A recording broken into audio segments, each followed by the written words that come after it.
Como está? Como foi a sua semana? Nós estamos juntos mais uma vez e vamos estudar a Bíblia, a Palavra de Deus. Eu quero te convidar para um instante de oração antes do nosso estudo. Querido Deus e amado Pai, nós adoramos e glorificamos o Teu nome, porque durante estes dias o Senhor esteve presente em todas as situações da nossa vida. Obrigado, porque até aqui nos ajudou o Senhor. Agora orienta-nos no estudo da Tua Palavra, edifica as nossas vidas. É a oração que nós fazemos no nome de Jesus. Amém. Muito bem, meus queridos irmãos, nós estamos então no livro do Êxodo. Nós estamos hoje trazendo para os irmãos o conteúdo resumido do livro do Êxodo. Nós dividiríamos este conteúdo em a libertação da escravidão do Egito, a jornada para o Sinai, a aliança do Sinai, regras para o tabernáculo, a presença de Deus no meio de um povo desobediente e a adoração no tabernáculo. Nós vamos caminhar pelo menos em 3 pontos aqui que nós mencionamos para os irmãos e num próximo encontro nós daremos sequência então ao conteúdo resumido deste livro. Um livro empolgante, como todos os livros e os ensinamentos bíblicos. E nós queremos então começar aqui do capítulo 1, indo até o capítulo 13 do livro de Êxodo, quando nós falaremos um pouco a respeito da libertação da escravidão do Egito. O livro do Êxodo começa estabelecendo um elo de ligação com as últimas narrativas do livro do Gênesis. No finalzinho do livro do Gênesis, nós aprendemos a respeito da descida de Jacó e dos seus filhos para o Egito. E ele termina com a morte de José. Esse elo de ligação que há aqui entre o livro do Gênesis faz com que nós olhemos e aprendamos que Deus enviou Israel para o Egito a fim de livrá-lo da fome. Lembram-se? Quando nós estamos estudando aí Gênesis no capítulo 50, o verso de número 26, que vai dar conta da morte de José. José foi aquela pessoa que Deus usou para trazer víveres, estocar, para que houvesse sobrevivência naquela região, na terra, naquele tempo. Os irmãos de José descem ao Egito e eles são alimentados por José. E lá no final do livro de Gênesis nós vamos ver aquele encontro quando os irmãos de José tomam conta de que ali estava José. E então eles ficam muito amedrontados e José diz assim: não foram vocês e o que vocês fizeram não foi mal para mim, pelo contrário, Deus usou esta forma para fazer com que vocês pudessem sobreviver da fome. Então Deus envia o povo e o livra, o seu povo, o povo descendente de Jacó, que é o Israel de Deus, através desses irmãos de José, e eles vão se tornar então o povo de Deus. Aqui nós vamos perceber, meus queridos irmãos, que Deus está mostrando para Israel que ele é o recipiente das bênçãos. Deus é sempre aquele que vai dar as bênçãos ao ser humano. Ele fez desde a sua criação. E aqui em particular ao patriarca Abraão e a sua descendência. Capítulo 1, do verso 1 ao de número 7. Aí, quando nós relembramos um pouquinho a respeito de José, nós vamos ver que a hospitalidade egípcia não durou muito depois da morte de José. O texto vai nos dizer, meus queridos irmãos, que depois da morte de José, os faraós que vieram não se lembravam de José e não sabiam quem era José e dos feitos de José. Logo aqui nós vamos perceber, meus queridos irmãos, que uma ou duas gerações antes do nascimento de Moisés, eles passam a hostilizar e a oprimir o povo de Israel. Capítulo 1, do 8 até o 22. E aí nós vamos ver, meus queridos irmãos, que eles passam aqui por severa opressão. Que tipo de opressão aqui o povo de Deus vai enfrentar? Entre outras coisas, eles sobem os tributos, cobem tributos altíssimos. E eles afligem então também o povo de Deus com cargas, com muitas cargas, fazem com que eles sirvam com dureza. E este povo aqui que amava tanto a vida, esse povo de Deus tão alegre, agora está sujeito à servidão e eles precisam produzir tijolos e precisam também trabalhar no campo. Ainda assim, meus queridos, nós aprendemos aí no capítulo 1 que o povo de Deus prosperava. O povo de Israel estava prosperando e o povo estava crescendo. Deus está se revelando à descendência deste povo que está sofrendo. E Deus vai se revelar e vai dizer a este povo que Deus vai livrá-lo do sofrimento e da opressão, através do ato da libertação. Os egípcios serão julgados e esse povo escravo, povo de Deus, o Israel de Deus, ele será libertado e ele vai tomar posse da terra prometida, Eu quero fazer aqui uma ressalva, ainda de um acontecimento do livro do Gênesis, capítulo 15, do verso de número 13 ao verso de número 16. Quando Deus faz uma promessa para Abraão, faria da sua família uma grande nação, mas por causa da teimosia e da desobediência, Deus disse o seguinte: queria colocá-los na terra prometida, sim, mas eles seriam peregrinos, eles viveriam tempos de servidão, eles viveriam um tempo de aflição. Deus inclusive diz que seriam por 400 anos. E o verso de número 16, lá do capítulo 15 de Gênesis, diz que depois disso os egípcios seriam subjugados e o povo de Israel sairia com grandes fazendas.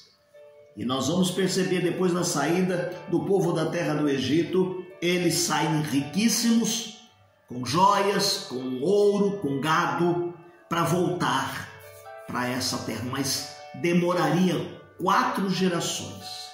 Eu fico pensando, meus irmãos, e eu fico interrogando e questionando, mas Deus é Deus e Ele tem um ensinamento para este povo rebelde. Deus não abreviou o sofrimento porque Deus precisava ensiná-los. Até mesmo quando eles saem do cativeiro, ao invés deles irem rápido para a terra prometida, Deus os leva para um caminho mais longe. Bom, mas isso nós vamos falar lá na frente. Deixe-me voltar um pouquinho aqui, porque nós estamos falando então da libertação da escravidão do Egito. Deus está presente desde o princípio. E agora eu quero falar um pouquinho da história de Moisés. Moisés que se torna o agente da libertação de Israel. E todos os fatos relacionados, meus queridos irmãos, à vida de Moisés evidenciam que ele era uma pessoa escolhida e preparada para libertar o povo da terra do Egito. Ele nasce num tempo de dificuldade em que o rei manda que mate as crianças no nascedouro e as parteiras não obedecem. Ele manda que as crianças sejam jogadas no rio. E a sua mãe coloca num cesto e o coloca no rio, é claro, mas não fora comido pelos animais, pelos bichos que ali estavam, porque Deus queria que ele sobrevivesse, e ele então vai parar na mão da princesa, e aí ele se torna um adotivo, e Deus tem um projeto a cumprir na vida desse homem. Quando Deus o chama, naquele episódio da sarça ardente, quando Deus mantém um diálogo com Moisés, ele reluta. Estamos no capítulo de número 3. O verso de número 11 diz que ele faz algumas colocações aqui, algumas argumentações diante daquela tarefa grandiosa que era libertar o povo do cativeiro. Tanto reluta que chega um momento que ele provoca a ira de Deus. Capítulo 3, verso de número 14. Mas deixe-me colocar aqui alguns textos para o irmão ler aí depois com calma nas argumentações de Moisés. A primeira delas, quando Deus o chama e fala do seu projeto para libertar o povo da terra do Egito, ele diz assim: quem sou eu para fazer isso? Ele se julga uma pessoa insignificante e ele não tem capacidade para fazer isso. Você poderia ler também lá no capítulo de número 4, o verso de número 1. A propósito, eu estou aqui com a minha Bíblia aberta e eu vou ler. Ele diz no capítulo 4, no verso de número 1, mas respondeu Moisés e disse: mas eis que não me crerão, nem me ouvirão. Ele continua ainda relutando. No verso de número 10 do capítulo 4, ele diz assim: ah, Senhor, eu não sou homem eloquente. E lá no verso de número 13, ele diz assim: Senhor, envia por outra mão aquele a quem hás de enviar. E no verso de número 14 do capítulo 4, como eu disse, então se acendeu a ira do Senhor contra Moisés e disse, e aí Deus vai dizer para ele que vai ter um ajudante, que esse ajudante é Arão.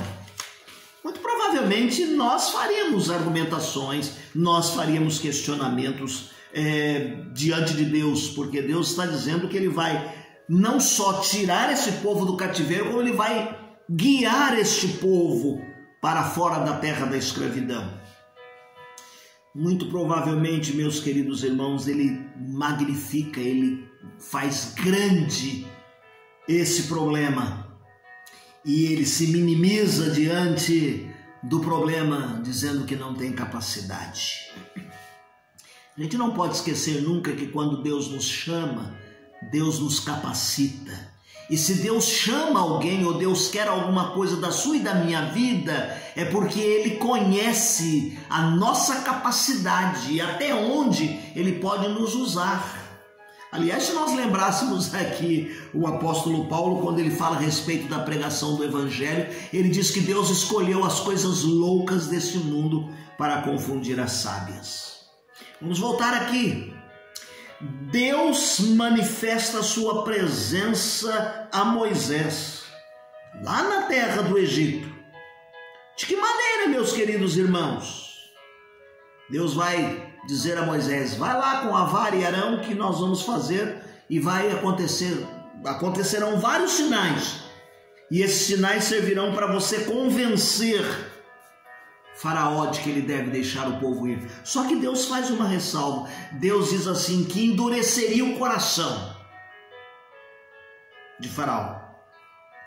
Eu me lembro de um diácono nordestino num dos meus pastorados e ele usava a seguinte frase: o mesmo sol que derrete a cera endurece o barro. O mesmo Deus que poderia endurecer o coração de Faraó quebrantaria Faraó, para Faraó entender quem era o Deus do povo, quem era o Deus de Moisés, cuja voz ele deveria ouvir. Faraó resiste enquanto pode.